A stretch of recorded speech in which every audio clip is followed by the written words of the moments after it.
These 5 underrated methods will ensure you get your best body yet. With over 10 years of experience in health, exercise science, and supplementation, today I'm going to share with you my 5 biggest tips on how to get your ultimate body. If you're interested in supplementation, be sure and stick around for tip number 5. Tip number 1, don't lift weights every day. And when I say this, I mean don't lift heavy every day. When you lift heavy, you're taxing the nervous system, and the nervous system needs time to recover. What you should do instead is do active recovery, such as stretching or light workouts. Definitely don't work out the same muscle group every day, because then you're definitely not going to heal. So the muscle is growing when you're recovering. When you're working out, you're tearing the muscle down. You may have heard this before, but it's more important to focus on recovery and not stress the muscle out too much in between times. So work out different muscle groups. What I like to do is when I go into the gym, I always feel the muscle that I'm going to work out and see how sore it is. If it's very, very mildly sore, then sometimes I'll still work it out. But I'll never train a muscle if it just feels painful to the touch. So that's one of the biggest things. Another thing to consider with this is exercising volume into your workout as well as lifting heavy weights. So you want to include some sort of hypertrophy or time under tension resistance training, meaning higher revs and feeling the tension whenever you're exercising. And time under tension means literally the time that the muscle is active under the load. So you want to feel the muscle being tight under the load for a longer extended period of time, and that's great. Now, what you don't want to do is go to failure every single set. I usually go to failure 1 or 2 sets in a workout per muscle group. Tip number 2, focus less on working out and more on recovery and food. Now, as far as recovery goes, let's talk about a few methods that I like to use. Number 1 should be quite obvious, but I'm going to give you some specific methods on how to optimize it, and that is sleep. Now, we know that we need 7 to 8 hours of sleep every night. One of the critical things about this is you should go to sleep around the same time every day and wake up around the same time every day. This will ensure that you get the best sleep and that you take advantage of all the sleep cycles. Now, one thing to note about sleep is that in the first part of your deep sleep, or in the first deep sleep cycle rather, is whenever you're releasing luteinizing hormones like testosterone and human growth hormone. And so making sure that you don't fall asleep on the couch or end up with your first hour to 2 hours of sleep getting disrupted is very important. Another thing about sleep, in order to optimize it, is you've probably heard this, we need to balance out the blue light and make sure that we're not getting too much blue light at night, like staring at a screen. Now, one thing that I like to do is I like to use red light in the evening. I replace all lighting with only red lighting in the last few hours before I go to bed. Now, red light is really good to help balance out the blue light. If you are going to watch something late at night or are going to be on your phone late at night, which I don't recommend either way, but sometimes, you just want to enjoy yourself. Maybe you're watching a movie with somebody. You can put on a red light, especially if you have a red light panel, and what I noticed is if you put them on in the background, it will help to balance the blue light that you're viewing from the movie, so you won't end up staying awake for so long and trying to fall asleep. the red light, I've noticed if I use a red light and I'm watching a movie, I will fall straight to sleep like a baby usually, even if I've watched a movie, because the red light helps to balance out that light and help to get that natural release of melatonin in the evening. Another thing when it comes to recovery that I like to do is vagus nerve stimulation.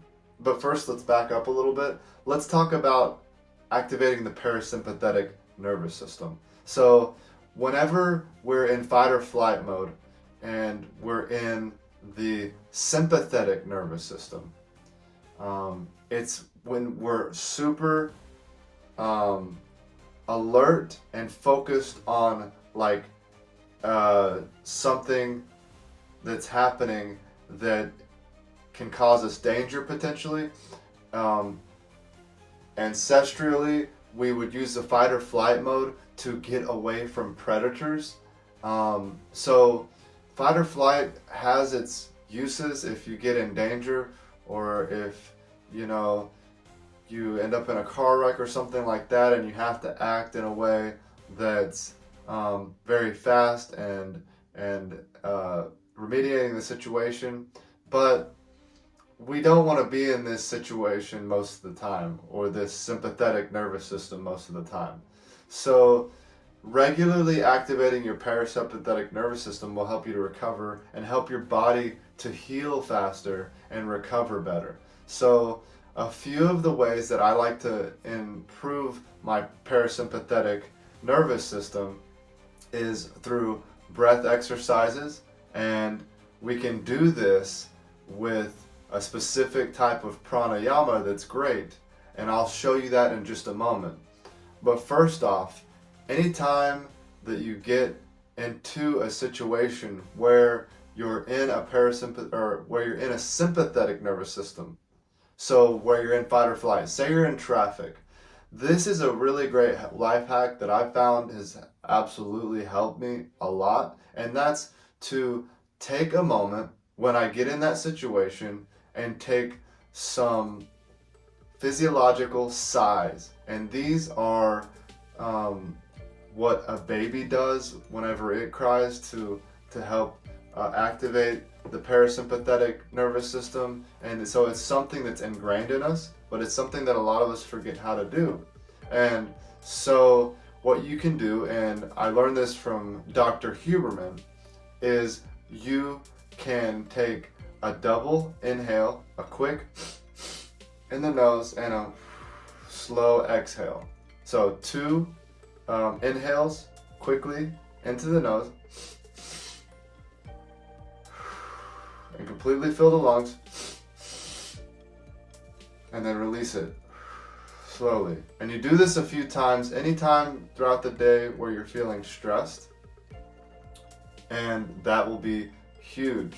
Now, going into the vagus nerve stimulation, which will also help activate the parasympathetic nervous system, is if you're in a situation where you want to relax or you want to calm down.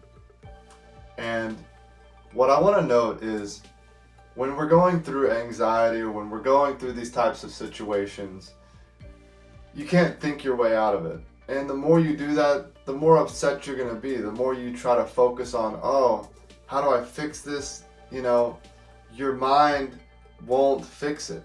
And so we have to use physiological methods to help to relax the body and to relax the nervous system. And so that's what we're doing here. We're relaxing the nervous system through using physical action, and that's through breath work and through other methods. Now the next method, again, is going to be a vagus nerve stimulation. What we're going to do is we're going to take our fingers and we're going to go just to the inside of our ears, not the soft part of your ears, but the inside of the cartilage here, and you're going to do rotations. So you can do 10 rotations one way, and then 10 rotations the other way. And as I'm doing this, I'm actually feeling very relaxed and very calm.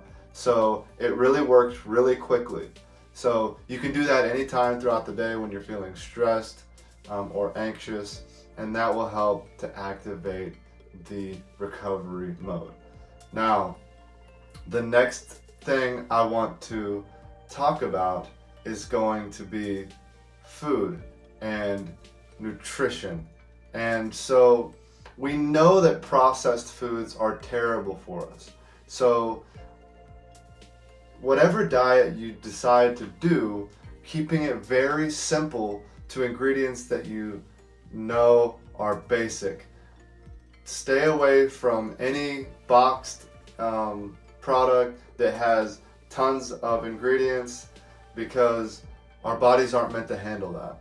Now, it's gonna take some time to adjust. If you've been doing processed foods, if you've been eating these hyper palatable foods and these foods that are high in sugars, it's gonna take some time to adjust to a more simplified diet. But what I will say is it's a common misconception that eating healthy has to taste bad. The reason why it tastes bad for people, again, is because they're adjusting. So once you do adjust after a month, 2 months, 3 months, especially 6 months to a year down the road, you're not even gonna want the other types of food, and your gut biome, not just your taste buds, but your gut biome is going to play a role in how those foods taste to you. So whenever you're adjusting to a new diet, give yourself some time to adjust and realize that there's gonna be some struggle in the beginning of transferring to a new diet. But we know that anything good or worthwhile in life takes time, and it takes hard work, and it takes discipline. So don't expect to get results from anything without putting in the effort. The wonderful thing about putting in effort is whenever you start to put in effort and you start to see this effort as providing value and benefit to your life, you're going to want to do more effort, and you're going to switch your dopamine system from getting infatuated with quick pleasures like social media or these hyperpalatable foods to getting your dopamine and your pleasure from doing more challenging things, which will ultimately help lead to your success and help you to lead to your best body if that's what you're looking for. Now, as far as diet goes, again, no processed ingredients, no sugar if you can help it, and eliminating all things that have processed ingredients, eating simple, organic ingredients. And if you are going to eat vegetables, you should opt for organic. And the diet is a very controversial topic. There's a lot of different diets. It can be a touchy subject, and that leads me into the next thing that I want to talk about, which is your diet should be primarily protein with maybe some select fruits and vegetables. Ancestrally, we know that we primarily developed from eating mostly meat, and our brains developed from cooking meat, and so that should be our primary source of fuel. If you think about the animal kingdom, most animals, they don't eat a bunch of different foods. They eat one specific food. And so that's what led me into the diet that I do. And I have found really great results with this diet. I'm not saying it's for everyone, but it's definitely something to look into, especially if you have autoimmune conditions, or if you just want to be healthier, or if you want to lose weight. So let's get into that. I saw so many unbelievable testimonials of people that had great success with the carnivore diet, so I decided to do the Lion diet, which is specifically just beef and salt. So I eat grass-fed beef. I eat the best quality grass-fed beef too, because most grass-fed beef isn't really 100% grass-fed and finished. In order to claim grass-fed, you only have to feed your cattle grass 60% of the time. So I make sure and get incredibly sourced grass-fed, and you can taste the difference. It's really, really, really rich, and really the fat is very yellow to it. That's one way you can tell, and you can just taste the difference. And so I eat grass-fed beef and salt, and I make sure and I include liver. I get the ground beef that already has the liver and beef heart mixed into it, so I don't have to cook liver. I tried cooking beef liver and it wasn't very good to me. I didn't probably cook it right, but it's kind of tough, and so I just figure just put it in the, just have it in the ground beef, and that's an easy way to get it in. Another thing I do is I do bone broth, and I take grass-fed beef bones and I just simmer them for 24 hours in a pot with water, and I pour that into mason jars, and then I have it for about a week. So I try to do that like once a week, and I have delicious bone broth, the best you've ever had. The store-bought doesn't compare, and in order to meet my diet requirements, which is strictly just beef and salt, it was the only way to do it. I looked at stores I even looked for like the frozen, like high quality beef broth, the jarred, like all of the most expensive bone broth. I looked at all of the health stores, Sprouts, Natural Grocers, Whole Foods, all those places, and none of them have just plain beef broth with salt, or bone broth rather with salt. Like none of them. Like they don't, it's just not even created. I don't think, I've never seen it.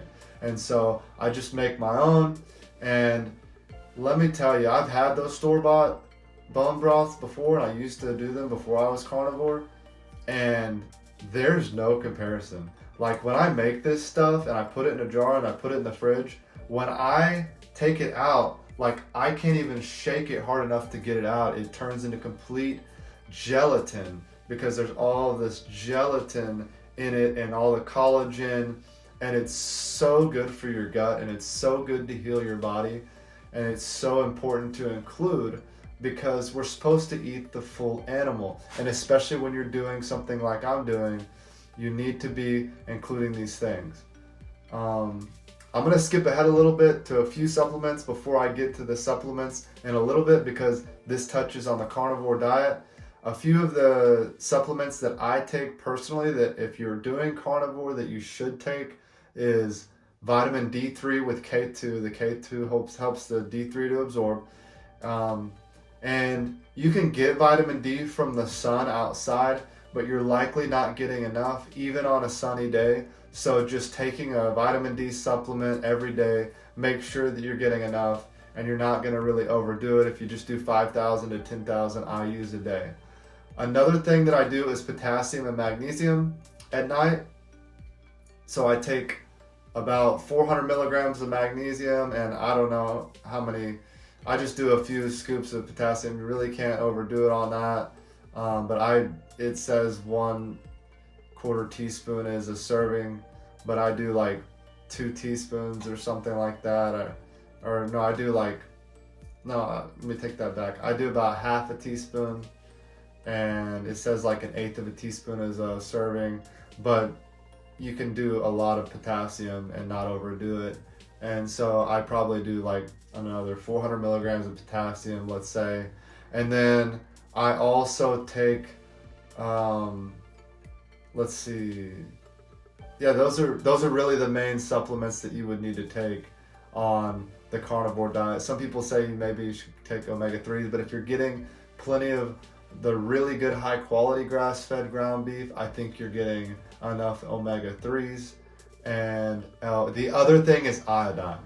So you're likely not getting enough iodine on the carnivore diet, so I am taking iodine as well. The carnivore diet may not be for everybody, but at least doing the carnivore diet or some type of ketogenic diet, which is where the body is metabolizing fat for energy instead of carbs for a little while, maybe a few months out of the year, is really helpful because it allows the body to be more metabolically flexible, meaning it can use fat for fuel or sugar for fuel, which is going to help your body to process more and help your body to metabolize food better in general. And so doing even the carnivore or the ketogenic diet, even if you do it for say 6 months, 3 months, just to heal, just to give your body a break and just to put your body in that metabolic proposition where you're using the fat for fuel, is going to be super good for your overall metabolism. Now, one reason why I really believe in the carnivore diet is because I went down the rabbit hole of plant foods not necessarily being the optimum food for human beings. Although they do have nutritional value to them, they also have plant chemicals that are trying to get us to not eat them. They have phytochemicals like lectins and phytic acid, which disrupts the enzymes in the digestive system. So one thing I would like to say is if you're eating plants, you should probably focus on fruits. They found that fruits have less of these harmful plant compounds. So eating fruit is probably okay if you're not sensitive to it. You should just only eat fruit seasonally if you can help it. If you think about it, in the past, we probably only had fruit during a season, and we ate all of the fruit during that season, and then until it came back the next year, we wouldn't have any more. So eating seasonal fruit is probably the best way to do it, and giving your digestive system a rest so that you're not introducing those harmful plant chemicals to your body year round. Now, another thing to consider with all of this is that vegetables are going to have a lot more of these plant compounds, some more than others. So just be careful with vegetables. You're probably safest with certain vegetables like cruciferous vegetables, meaning like broccoli, cauliflower, Brussels sprouts, and that sort of thing. So those are going to be the most optimum vegetables, and they're also really good at helping balance out estrogen. So cruciferous vegetables are going to be some of the better ones if you do opt for vegetables. Now, whenever you think about these foods, one thing you should consider is when you are eating vegetables, especially grains, if you do eat grains, which grains are probably on the lowest as far as nutritional value, as far as benefit, and the highest on the bad compounds that we don't want, specifically phytic acid. So rice and oatmeal and quinoa and grains in general are going to contain high levels of phytic acid. Now, if you sprout them, you can release a lot of this phytic acid. And so you can sprout them, leave them in a jar. You soak them for 24 hours in a jar and in a dark place, take them out, drain the water, cover them with a cheesecloth, put them in the dark place for 24 hours, and you'll see a sprout come up. And if the sprout is about the length of the grain, that's when they're ready to go ahead and cook or boil, however you decide to make it, and that will release a lot of the phytic acid. Even then, or if not, if you're having rice or if you're having some sort of grain, you should opt to eat it after your protein. Again, phytic acid disrupts the enzymes that allow you to digest protein. So if you're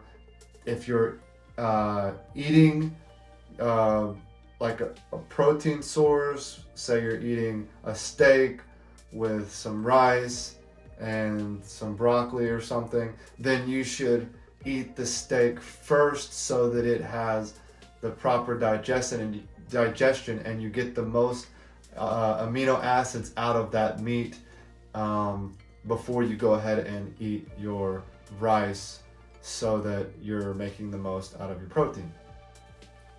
Another thing when you're eating is that I discovered, and this was a huge revelation, and I will reference Barbara O'Neill on this. She is brilliant. I follow her, and she's super smart with holistic health. And one thing that she talks about is hydrochloric acid. Whenever you eat food and you drink at the same time, you're diluting the hydrochloric acid that food needs to digest. Now, hydrochloric acid has a very low pH. It can literally, if you poured it on a car, it will rip the paint off of a car. Hydrochloric acid is designed to break down our food. It's so powerful like that because it can actually digest the food and break it down so that we can absorb the nutrients from the food. But one really important thing about hydrochloric acid as well is that if you're consuming foods that have little trace amounts of mold or little chemicals, microplastics, that sort of thing on there, whenever you're eating it and you're not disrupting the hydrochloric acid with a bunch of water, then that hydrochloric acid can break down and help get rid of a lot of those toxins. So if you do have mold in your system already, even the hydrochloric acid, whenever you eat it, hydrochloric acid is released whenever you smell food or whenever you anticipate food coming. So if you can not drink a bunch of water before, I like to give myself at least an hour before to not drink any water, and at least an hour after not drinking any water, and during I don't drink any water. Now if you need a little sip or two, that's okay, but eventually you should get to where you don't need water at all, and that will be incredible. And it's a huge way to take advantage of the body's own resources to eliminate mold and all the other harmful chemicals and bacteria in your system, as well as improve digestion and get the most from your food. The next topic is meditation and quantum channeling. This is the secret to unlocking your best body and your best life. Meditation has transformed my life. It is the only reason why I've accomplished what I've been able to accomplish with my body and with my overall life. The reason for this is because when we meditate, we give our brain the ability to think consciously about what we want and the possibilities in our life and make them happen through a parallel reality.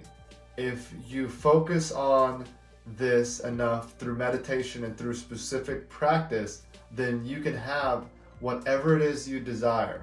So the reason why meditation is so powerful is because it allows you to take control of your life.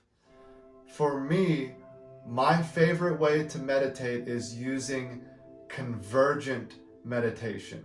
And this is where you're focused on a specific task and a specific outcome, versus divergent, where you're just allowing things to come in and trying to channel whatever it is that's coming into your world. And that's great for creating, but if you're trying to focus on a specific outcome and you want a result like getting a better body, then if you use convergent meditation, then you can ultimately get whatever you want.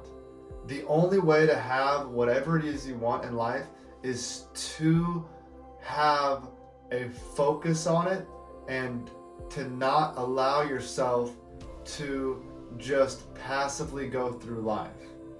So waking up every day and having that self-control to do a meditation will not only lead into more self-control and doing other things in your life, but the actual act of meditating is going to transform your life.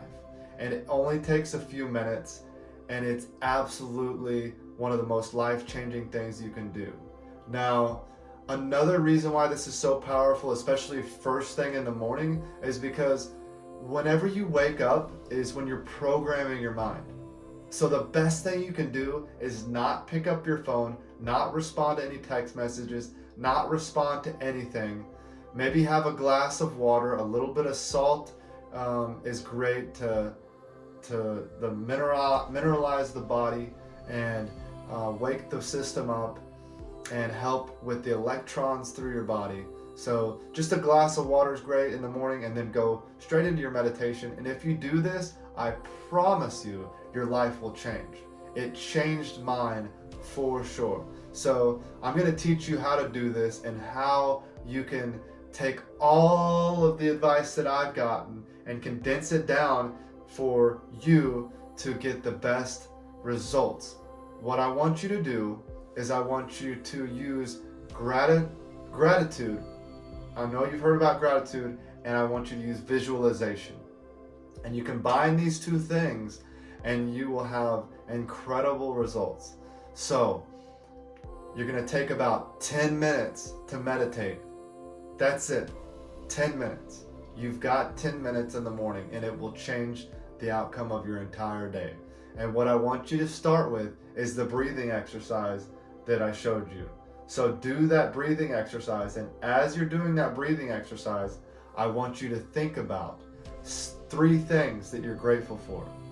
So do the breathing exercise, and then we're thinking about 3 things that we're grateful for. And you can sit down, you can stand up. The best thing to do is go outside. If it's a nice sunny day, sit on the ground, take your shoes off, get some grounding. Grounding is really great too, because grounding helps to release positive ions out of your body, and it helps you to balance out the electronic signal and the electronic pathway through the body. So it helps to reduce inflammation, it helps you recover. So there's another one for you, another little bonus. There's going to be a lot of these throughout this video. And so go outside, meditate, do it inside if you can, if you need to, wherever you need to meditate. Just sit quietly, do the breathing, and think about 3 things you're grateful for. And these are 3 things that you already have. So it's programming your system to feel the emotions of what you already have and what it is that you're really truly grateful for. Don't make these up. They're real things that you're truly grateful for, and they can be as simple as, I woke up today, I'm alive. They can be super simple things like, I love my dog, I love my family, I'm happy to be alive. And I want one of these 3 things to be one thing that you're accomplishing. So what this does is it instills the process of you continuing to do the thing that you're going to do. So once you start working out, you use this and you say, hey, I'm grateful that I went to the gym today. I'm grateful that I at least showed up, and it wasn't the best workout ever, but I'm grateful that I've got to start. And that is how you're going to start the meditation, by going through 3 things you're grateful for, 1 that you're already achieving. Now, the next step, and this is the critical part, is visualization. Now, what I want you to do is I want you to think about how you're going to feel when you have that ultimate body. But I don't just want you to feel how you're going to feel when you have that ultimate body. I want you to think about the reason why you want that ultimate body. And I want this reason to be deeper than just to look good. Because the only way to stick to a goal is to have a deep, deep rooted meaning in why you want to do it. The brain is very smart, and it's smarter than we know how to use it. So it has automated processes going on. And one thing that happens is if you're focused on something for surface level things, the brain will think, well, that's not that important. We've got other things to do that are more important. We can like let that fall off, and your subconscious will start to slide downhill and allow that to slip off, and you'll quit working out. So focus on a deeper reason why you want the body of your dreams. Maybe it's for your kids to be able to play outside more. Maybe it's to be able to live longer. Maybe it's to be able to feel better. Maybe it's to overcome some sort of health issue. And so when you have this idea in mind, say it's because you want to be able to play at the park with your kids more.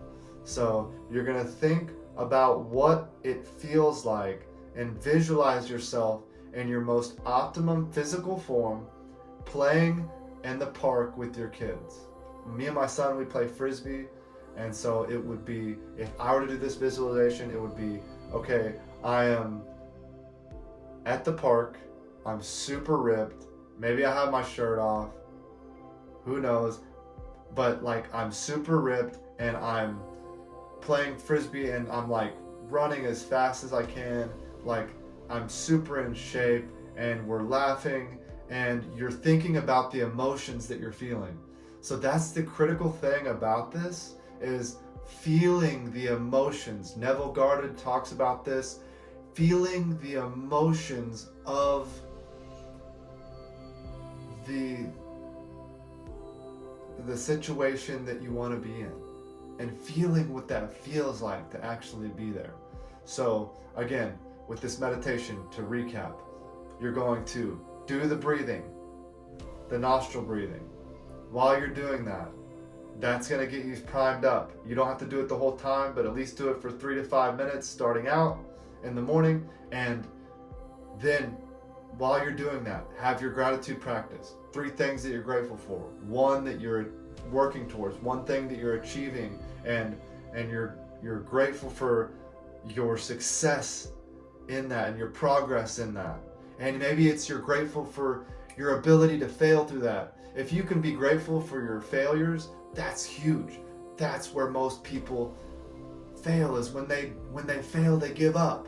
If you fail and you realize that that's part of the process, that is where the winners push through and succeed, and people overcome things. Failure is just an obstacle to success. So think about, what it is that you are achieving, and be grateful for that, and then be grateful for 2 other things. Now, once you do that, your mind is in this gratitude state. You're positive, you're happy. Put a smile on your face. Literally smile. Literally feel the sensation. When you wake up, it's a great thing to smile in the first part of the day. And then what you're going to do is you're going to visualize yourself in your most optimum situation. Now, you don't even have to use this for the body of your dreams. You can use this for anything, but use this part and feel the sensation of being where you want to be. What does it look like? What does it smell like? What does it taste like? What does it sound like? Everything. Go through all of the sensations of being in that experience, and do this for 10 minutes when you wake up, and it will transform the rest of your day and get you started out on the right path. Tip number 5, take less supplements. And I don't mean don't take supplements at all. I just mean be cautious of the ones you're taking. Most of these pre-workouts, most of these fat burners that are marketed towards health are full of synthetic, artificial, and processed ingredients. They contain high levels of caffeine and sugar a lot of times, and they, even if they do have the dose of whatever ingredients that you're looking for, a lot of times they have these added ingredients that are just not necessary. So what I like to do is I get single ingredient supplements, and I get them that way. It's much cheaper, and you're going to get an effective dose without all of the stuff that you don't want. So some of the supplements that I take, let's start with the most common to the least common, and the first one being creatine. And creatine is very well studied and researched. Now, the thing about creatine is it's not just great for building muscle, but it also will help your brain function. They've done studies and they're showing that it's really beneficial for ATP production to help with brain function. If you're feeling tired, it's a really good way to boost your energy throughout the day and your brain function and your reaction time without taking a stimulant like caffeine. So creatine's great. You can take just 5 grams of the basic creatine monohydrate. It's the most studied form, and that will help you to pack on a little bit of extra muscle and help with brain function. The next supplement I want to talk about that is absolutely critical for everyone is magnesium. And we know that magnesium is responsible for every cell function in the body. So taking magnesium is going to help your overall health, and magnesium is super beneficial for the electron transport cycle in your body, for like the rhythm of your heart and the nervous system. So taking magnesium at night can help you to relax. I take about 300 to 400 milligrams in the evening before bed, and I take just a pure powder form. I take the glycinate form because it's one of the more well absorbed. I'm going to continue with minerals here, and I want to talk about boron. Boron is one of the best supplements you can take for muscle. It can help balance your hormones and improve free testosterone levels. Free testosterone levels are the testosterone that your body can actually use and put into use. And so boron has been studied very well and it's very safe. I take 10 milligrams, and boron has been a game changer. It will help your sex drive, it will help with muscle mass, and it will help with your workouts. My workouts seem to be stronger since I've been taking it. So definitely look into taking boron every day, and it's good for men or women. Now, the next supplement I want to talk about is another, well, it's not just one mineral, but it's a plethora of minerals, and it's called Shilajit. Shilajit has also been studied very well. They did studies on this, and they showed that it improved testosterone by a huge factor. And Shilajit actually comes from the Himalayan mountains. It's found oozing out of rocks. It's organic plant matter that was compressed into the rocks for like thousands of years, and it oozes this black tar out. And when you get Shilajit, you just want to make sure that you get one that's third-party tested, and I would recommend that with any supplements, but make sure that it contains low levels of like your heavy metals, because some of the cheaper forms can contain heavy metals. Shilajit, I take it every day. It's really good, and I definitely notice an improvement from taking it. The next supplement I want to talk about has had the biggest improvement on my health out of any supplement so far.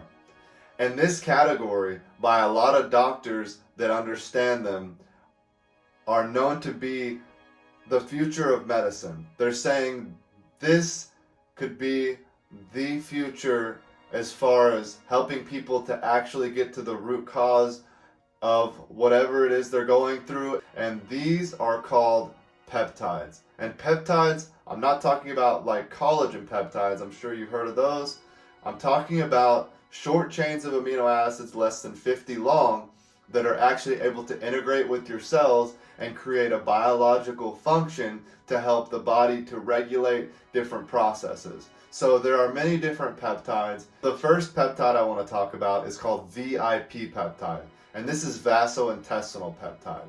And one of the reasons I really like to take this is because it heals smooth muscle. So it helps with the gut, it helps with your internal organs, but it also helps with the vascular system. So taking this before you work out will help you to get a really good pump, but it's also one of the best things you can take for erectile dysfunction. So you can see why it would be really good to help get a pump in the gym. You know, a lot of avid gym goers, especially people that take more of the PEDs, will take like Viagra or Cialis and get a pump that way. Well, VIP is a natural way to stimulate the same processes in the body, and it actually has a healing ability and a regenerative quality to it that's going to help your health overall long term.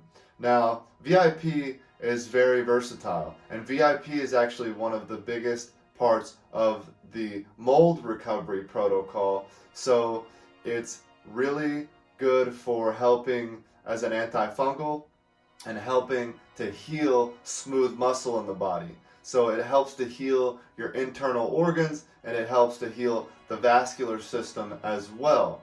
So VIP is one that I take regularly, and I like it a lot.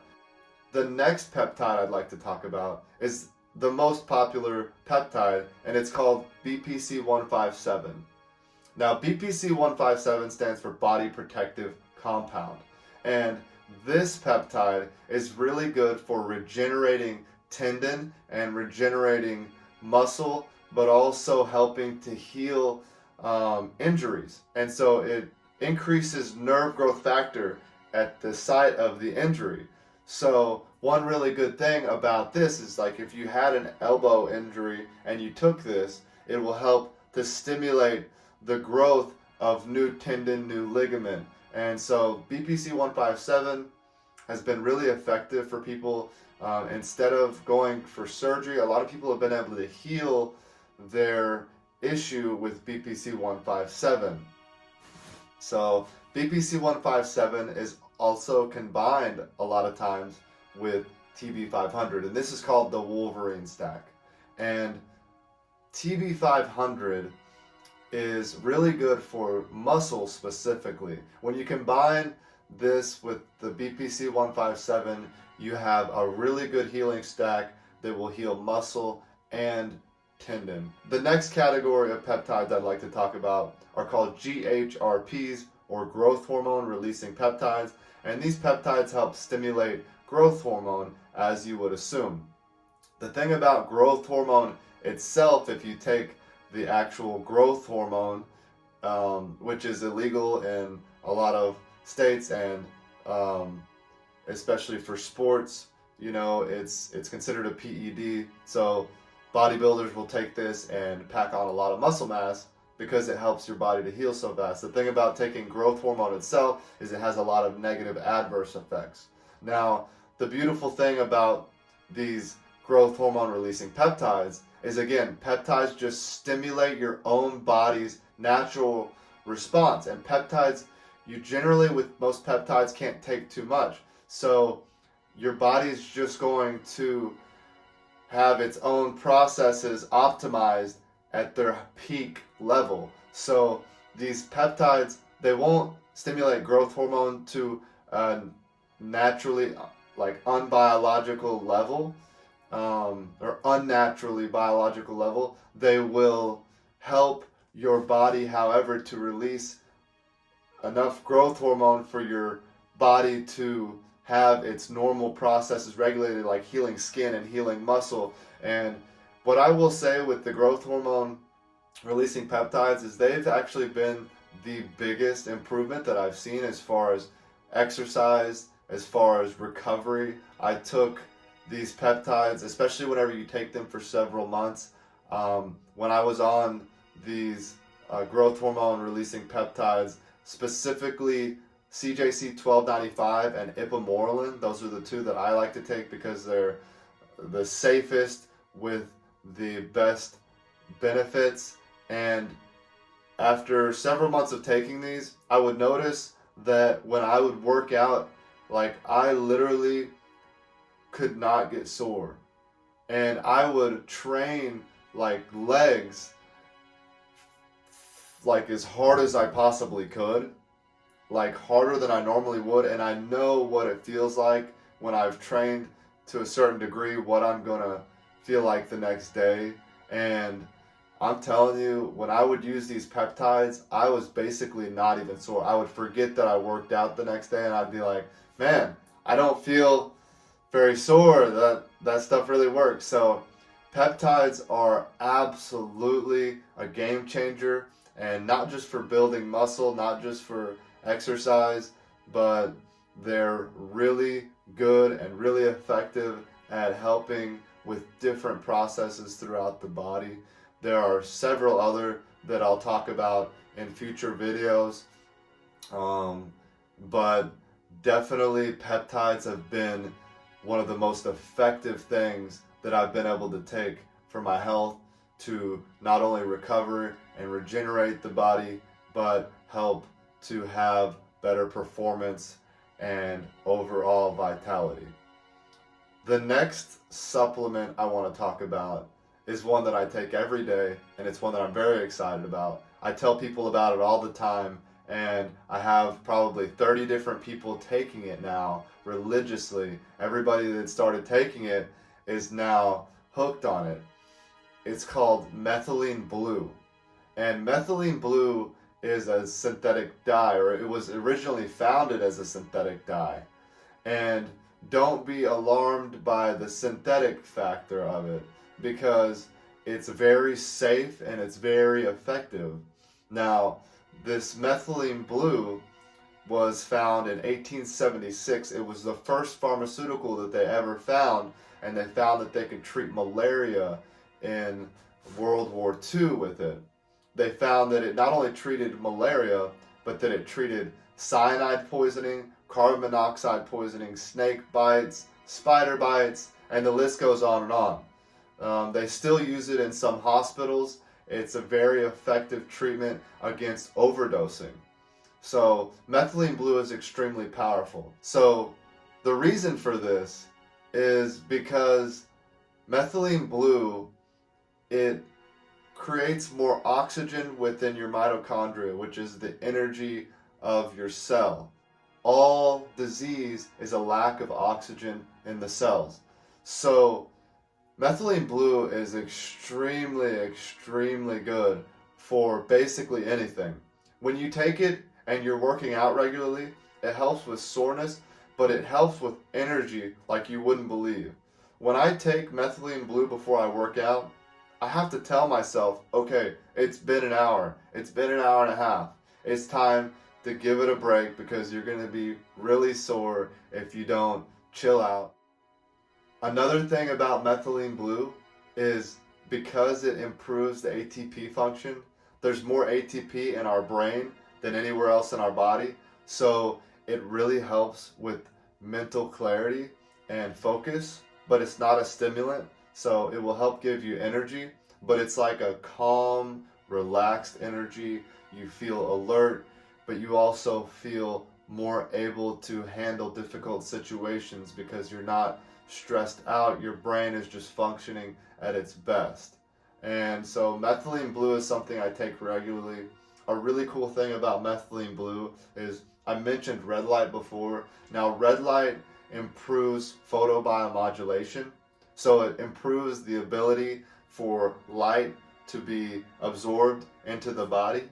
Now, if you combine this with red light specifically, it really helps boost the ATP function and your body's overall energy. So it helps you to absorb more of the ATP and the oxygen improvement from the red light. So definitely look into methylene blue, and if you combine it with red light, I think you'll be absolutely amazed at how much this will help with your energy, your overall mood, and your overall health. If you have any questions, leave a comment and I'll make sure I get back to you. I hope these tips have provided value to your life. If they did, like and subscribe. This helps out a ton, as I am very new to this YouTube thing. Thank you for watching, and I'll see you in the next one.